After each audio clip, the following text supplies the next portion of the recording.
Good morning, dear hearts. We are at lesson 136. Sickness is a defense against the truth. Now, this is one of those lessons. It's really a major lesson. It's not a giant stride, but it's really an important lesson for us to understand. It's also a lesson that can certainly make some people be really uncomfortable with what it's telling us, and that would be especially true with if you or someone you know and love deals with a chronic kind of illness, because this lesson is telling us that sickness it's not an accident, and that we can actually heal. No matter what it is, we can heal from it.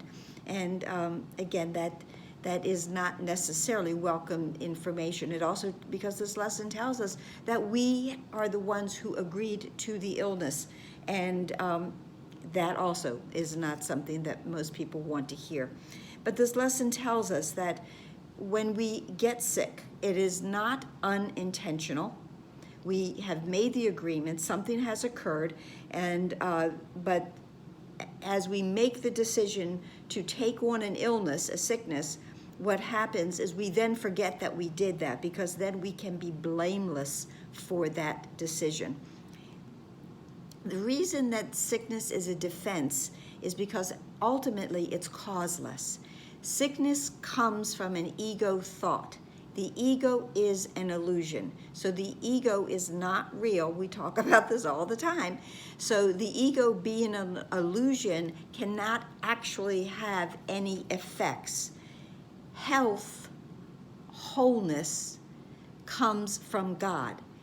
And we have that effect. We can have that effect of wholeness and completeness because it comes from what is true and what is real. Another reason that the sickness is a defense is because it is something that keeps us from knowing who we really are. When I am not well, I give myself permission to go to bed. I give myself permission to retreat from life, because it's overwhelming in that moment. And so what I do is I depart from everything that's going on, and I say, oh, I cannot deal with that. I have a headache, I have a cold, I just can't be here right now. Whenever we do that, we are putting up a defense against learning and accepting and knowing who we really are. So if that's what we are going to do, then we are going to do that until we change our mind. This lesson says that sickness is a decision. And again, not necessarily welcomed information. And I believe it was Marianne Williamson who has said that if you don't throw this book across the room at least one time, you're not a serious student. This might be the lesson that causes you to, practice that pitch, whatever. Okay. There's so much in this lesson, and you really need to read it because there's so many parts, and I certainly cannot cover all of them. One of the things that it talks about, it says, every defense takes fragments of the whole, assembles them without regard to their true relationships, and thus constructs illusions of a whole that is not there. So think about a kaleidoscope where there's different bits and pieces of glass, and we put them in something, and as we turn them around, they're always looking different, but the whole never comes together because we have separated the whole and made it into 100 or 1,000 different little parts and pieces. But just as separating from the whole is a decision, coming back to and rejoining and remembering is also a decision, and it is one that we can certainly make. Their lessons says that one of the things that sickness does is it proves the body is not separate from you, so you must be separate from the truth. And no, you are not. None of us are separate from the truth.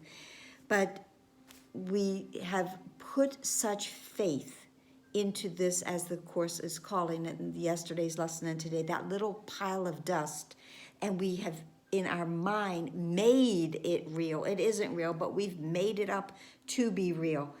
And now we have to defend that. And it says God doesn't know about these little plans that we have made that are apart from him, because heaven will never go to hell, and nor life to death.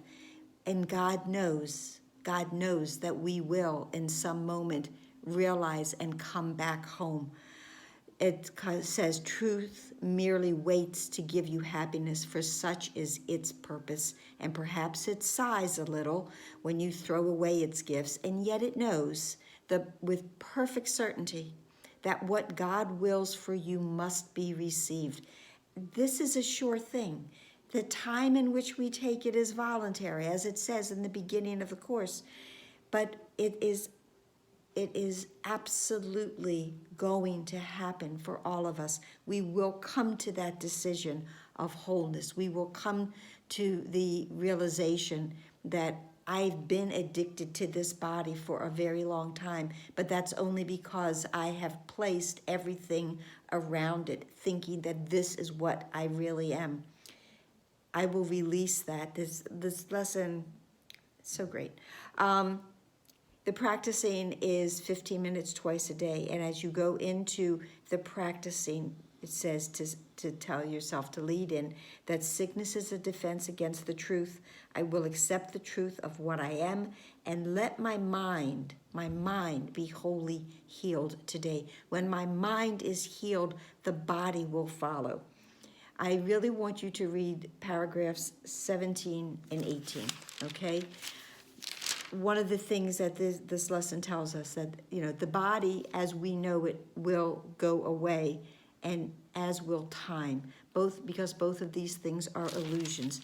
They will be set aside because we have no need for them, but we will remain. It says the body, and when we do the meditation, the practicing, the body should not feel at all. If you have been successful, there will be no sense of feeling ill or feeling well, of pain or pleasure. No response at all is in the mind to what the body does. Its usefulness remains and nothing more. There's a lesson much later in part 2 that my body is a wholly neutral thing. And just in closing, because I know this is getting longer than usual, this is in many ways the lesson that we were told, A Giant Stride, lesson 94, again repeated 110, I am as God created me. This is how we get to another way that we get to realize that we are as God created us. Our bodies are wholly neutral things. They are here to be useful for us, but they are not who we are. We get to use them until we need them no more, and then we will simply drop them because we have no use. I hope this makes sense. I hope you didn't throw the book across the room, but if you did, go and get it back. Please read paragraphs 17 and 18.